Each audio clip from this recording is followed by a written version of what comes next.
Assalamu alaikum, bonjour à toutes et à tous et bienvenue pour une nouvelle vidéo. Cette semaine, on va parler de la sous-location au Maroc. Vous le savez, c'est un business qui peut être très intéressant, mais attention, il y a pas mal de règles à respecter. On va évoquer dans cette vidéo déjà l'aspect légal, est-ce que c'est légal et surtout sous quelles conditions, les différents risques que cela peut comporter, qui sont les clients potentiels, les services à mettre en place, les solutions, la rentabilité, etc., etc.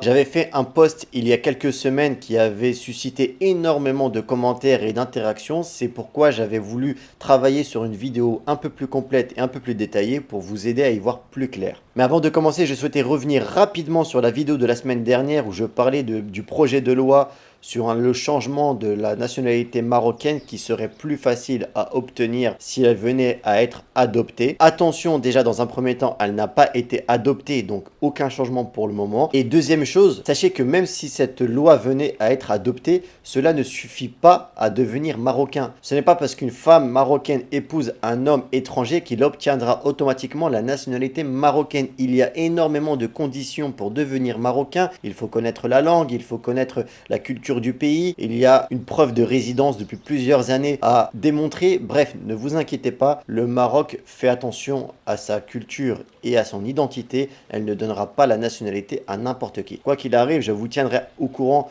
de cette actualité puisqu'elle vous intéresse énormément. Revenons-en à la sous-location. Quelle est la règle juridique en ce qui concerne cette pratique? Est-ce que c'est légal ou non? Comment sous-louer? Réussir sa sous-location? J'ai fait pas mal de recherches pour vous afin de vous fournir les meilleures informations sur cette vidéo. Donc comme d'habitude, si vous aimez ce type de contenu, abonnez-vous pour soutenir la chaîne et laissez un petit like, ça fait toujours plaisir. On commence sans plus attendre.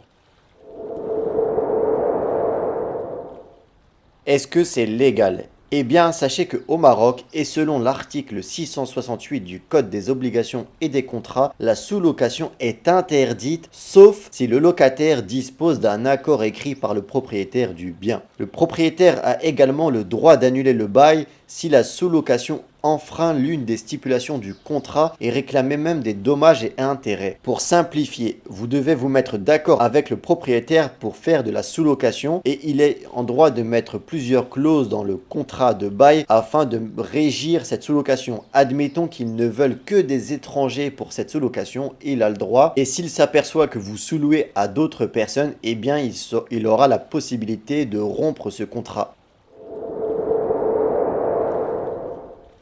Maintenant, quels sont les risques? Eh bien, si vous faites ça déjà en cachette, sans déclaration, vous avez des risques de vous retrouver devant le tribunal, devant la justice. Vous risquez même une peine d'amende extrêmement élevée, mais aussi une peine de prison. Donc faites très attention, sans bien sûr parler de l'aspect religieux. Si vous êtes musulman, vous n'avez pas le droit de faire une telle pratique sans le déclarer au propriétaire. Mais si tout est bien fait, vous avez quand même des risques si vous choisissez mal votre sous-locataire et la responsabilité vous incombe. Attention à la clientèle à la nuitée qui est indésirable. Tout d'abord, vous savez qu'au Maroc, on n'a pas le droit de louer un logement à des couples non mariés. Il vous faudra demander une preuve du mariage avant de sous-louer votre bien. Demandez également toujours une caution. En cas de casse, il peut vraiment arriver souvent qu'il y ait de la casse, surtout dans les sous-locations. Attention à la clientèle indésirable. Vous le savez malheureusement, il peut y avoir un réseau de prostitution qui va essayer de louer votre bien de sous-location à la nuitée. Donc si vous passez par des plateformes que je vais évoquer un peu plus tard, essayez de vérifier les antécédents du locataire. Maintenant, qui sont les clients potentiels? Eh bien, vous avez le tourisme national et qui est vraiment à ne pas sous-estimer. Je le rappelle, pendant le Covid, quand les frontières étaient fermées, c'est le tourisme national qui a permis à l'économie du Maroc de continuer à bien se porter. Vraiment, les Marocains voyagent énormément à l'intérieur du pays. Ce n'est pas à prendre à la légère. Ensuite, vous avez le tourisme étranger, bien entendu. Les nombreux étrangers qui visitent le Maroc chaque année sont une excellente clientèle pour vous, à condition de respecter les règles que j'ai citées précédemment, et notamment la question du mariage. Vous avez aussi une clientèle de travail,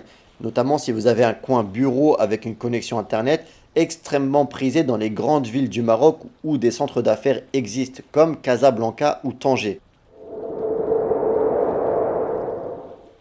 Les services annexes à mettre en place. Vous avez bien sûr le traditionnel service de nettoyage qu'il vous faudra mettre à chaque passage. Un service de location de voiture, généralement quand on fait de la sous-location, c'est pour quelques jours uniquement. Donc les locataires ont besoin d'une voiture, donc il vous faudra vous rapprocher d'un loueur de voiture et mettre en place un espèce de partenariat pour vous associer. Mais aussi l'aspect restauration, des repas à domicile, mais aussi avoir des contacts dans des restaurants, dans des activités de loisirs, la plage, du surf, du quad, etc., etc.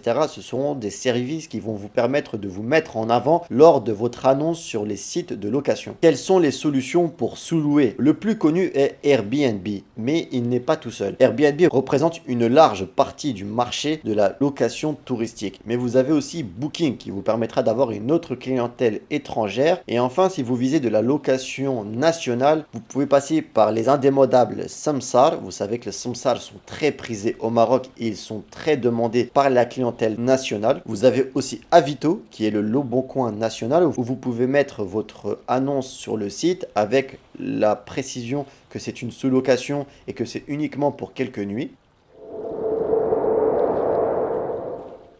La rentabilité financière. Et bien là, vous allez devoir vous faire votre propre calcul. Listez tout ce que vous allez devoir payer pour pouvoir avoir une marge confortable. Bien sûr, le premier poste de dépense à prendre en compte est le loyer que vous allez fournir au propriétaire et sur lequel vous vous êtes engagé. Ajoutez à cela les frais de nettoyage, les frais d'entretien sur la durée, les fuites, les casses, les changements de meubles, etc., etc. L'électricité et le gaz et l'eau. Vous pouvez demander au propriétaire les anciennes factures pour estimer et avoir une première valeur de ces choses-là. Une connexion Internet, vous allez avoir besoin d'avoir un abonnement Internet pour une sous-location. Savoir que ça peut coûter assez cher au Maroc, à partir de 200-250 dirhams jusqu'à 500 voire 1000 dirhams pour les très hauts débits. Les charges syndicales, s'ils ne sont pas compris dans votre loyer et que c'est à vous de les payer, ça il faudra vous mettre d'accord avec le propriétaire. Les impôts également, comptez en général un mois de votre loyer que vous allez payer à votre propriétaire qui sera réservé aux impôts, donc c'est bien de le calculer également. Et puis si l'appartement est par exemple non meublé à la base, il vous faudra aussi dépenser énormément à l'installation de l'appartement pour le meubler, pour le rendre fonctionnel. Tous ces postes de dépenses doivent être calculés et listés dans un tableau que vous ferez. Ensuite, eh bien vous avez plus qu'à rajouter votre marge à vous pour estimer le prix de votre location journalière. Vous savez, suite au post que j'avais fait sur Instagram, j'avais reçu pas mal de questions sur la sous-location. Je pense avoir répondu à toutes les questions que j'avais reçues, que ce soit sur Instagram ou les différents réseaux. Dites-moi en commentaire si vous avez d'autres questions, j'essaierai de répondre à chacun d'entre vous. Au niveau administratif et juridique, ce n'est pas très compliqué à partir du moment où vous avez l'accord du propriétaire et que c'est écrit sur le bail que vous aurez. Il ne vous reste plus qu'à mettre une belle annonce sur les sites qu'on a évoqués précédemment, de belles photos, un bel ameublement